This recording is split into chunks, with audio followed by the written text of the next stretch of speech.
ఒక చిన్న గ్రామం. ఆ గ్రామం చివర్లో ఒక చిన్న ఇల్లు.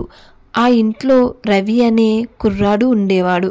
రవి చదువుల్లో అంత బాగోలేడు. కానీ అతనికి ఒక గొప్ప లక్ష్యం ఉండేది. ఓ పెద్ద మెకానిక్ అవ్వాలి. తన గ్రామంలోనే ఒక చిన్న గ్యారేజ్ స్టార్ట్ చేయాలి. తన తండ్రి ఒక చిన్న రైతు. ఇంట్లో డబ్బులు ఎక్కువగా ఉండేవి కావు. అందుకే రవికి చాలాసార్లు అతని కలలు దూరంగానే కనిపించేవి. కానీ అతను మాత్రం ఆగలేదు. ప్రతిరోజు రాత్రి వరకు ఓ పాత బైక్ని చెక్ చేస్తూ విడిభాగాలను ఎలా ఫిక్స్ చేయాలో తెలుసుకునే ప్రయత్నం చేసేవాడు. ఒకరోజు గ్రామంలో ఉన్న ఒక పెద్ద వ్యక్తి రవి దగ్గరికి వచ్చాడు. నీకు మెకానిక్ అవ్వాలన్నా బాగానే ఉన్నది, కానీ నీ దగ్గర డబ్బు లేదు, స్కూల్లో మార్కులు కూడా బాగోలేవు, ఎలా సాధిస్తావు అని అడిగాడు. ఆ మాట రవికి బాగా గుచ్చింది. కానీ అతను నవ్వి, నేను నెమ్మదిగా అన్నీ నేర్చుకుంటాను అన్నయ్య, నేను ప్రతిరోజు కొంచెం కొంచెం మెరుగుపడుతుంటాను, నేను ఆగను అన్నాడు. కాలం గడిచింది. అతని ఫ్రెండ్స్ చాలామంది జాబ్స్ కోసం టౌన్కి వెళ్ళిపోయారు. కొంతమంది నవ్వుతూ, ఇంకా అదే పాత బైకులతో ఆడుకుంటున్నావా అంటూ ఆట పట్టించేవారు. కానీ రవి మాత్రం ఒక్క మాట కూడా తిరిగి చెప్పలేదు. అతనికి వాళ్ళ ఆట పట్టింపుల కంటే తన కలలు ముఖ్యమని తెలుసు. ఒకరోజు గ్రామంలో ఒక పెద్ద సమస్య వచ్చింది. సర్పంచ్ కారు రోడ్డు మధ్యలో నిలిచిపోయింది. ఆటోమేటిక్ సిస్టమ్ పూర్తిగా పనిచేయడం మానేసింది. గ్రామంలో ఎవరూ దాన్ని రిపేర్ చేయలేకపోయారు. అప్పుడు ఎవరో చెప్పారు, అయ్యా రవిని పిలవండి, బైకులు సరిచేయడంలో మంచి అనుభవం ఉంది అంటారు. అందరూ నవ్వారు.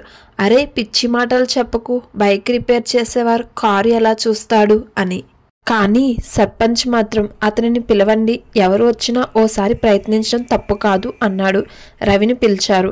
అతను వచ్చి కారు తెరిచి లోపల చాలాసేపు చూశాడు. చుట్టూ ప్రజలు తెలివైన వాళ్ళ కామెంట్లు చేస్తున్నారు. అతను ఏమి చేస్తాడురా, ఇది టైం వేస్ట్. కానీ రవి చెవికి ఎక్కించుకోలేదు. అతనికి గుర్తు వచ్చింది రాత్రులు మొబైల్లో చూసిన యూట్యూబ్ ట్యుటోరియల్స్, పాత కార్ ఇంజన్ల డిజైన్లు. అవి అన్నీ ఒక్కసారిగా అతనిలో కనిపించాయి. ఆత్మవిశ్వాసంగా ఒక స్క్రూ డ్రైవర్ తీసుకొని చిన్న చిన్న టెస్టులు చేశాడు. చాలాసేపటి తర్వాత అతను అన్నాడు, సార్ వైరింగ్ ఇష్యూ ఉన్నది, 2 కనెక్షన్స్ ప్రాపర్లీ జాయిన్ అయితే మీ కార్ స్టార్ట్ అవుతుంది. అందరూ నమ్మలేదు. కానీ అతను కనెక్షన్స్ జాయిన్ చేశాడు. సర్పంచ్ కారులో కీ తిప్పాడు.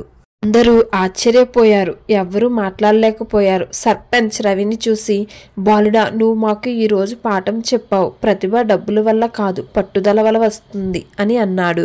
గ్రామంలో ఈ వార్త చాలా వేగంగా మారిపోయింది. అదే రోజున రవికి 3-4 వాహనాలు రిపేర్ కోసం వచ్చాయి. తర్వాత వారం గ్రామ పెద్దలు అతనికి ఒక చిన్న షెడ్ ఏర్పాటు చేసి ఇచ్చారు. అది రవి గ్యారేజ్. ఈ నెలల్లో రవి గ్రామంలోనే కాదు, పక్క గ్రామాల్లో కూడా పేరుగాంచిన మెకానిక్ అయ్యాడు.